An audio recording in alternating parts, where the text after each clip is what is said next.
Президентибиздин жарлыгы менен үлүштүү курулуш механизми 15 апрелден баштап иштеп баштаган. Бул механизм мындай иштейт. Жарандар курулуш этабы жүрүп жаткан объектилерден батирлерди өздөрүнүн табитине жараша тандап алат.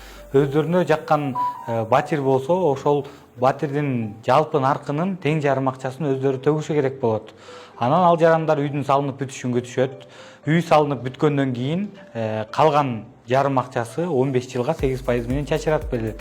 Мисалы, батирдин жалпы баасы 2 миллион 600 миң сом боло турган болсо, анын жарты акчасын азыркы учурда 1 миллион 300 миң сомду жаран төгүшү керек болот. Калган жарым акчасы 15 жылга 8% менен чачыратылганда айына 11.100 сомдон айланат. Башкача айтканда, жаран үйгө кирердин астында жарым акчасын төлөйт дагы, калганын киргенде 15 жылга 11.100төн жеңилдетилген шарттар төлөсө болот. Азыр ошол келишимдерди түзсө болобу азыркы күндө Жалал абад шаарында? Биз атайын ушул негизги миссиябыз ошол үлүштүк курулуш боюнча келишимдерди түзгөнү келдик. Азыр жарандар келип, батирлерин тандап, келишимдерин түзүп кетсе болот. Канча күн болосуздар Жалал абадда? Жалал абадда 25 июлдан баштап 30 июлга чейин болобуз.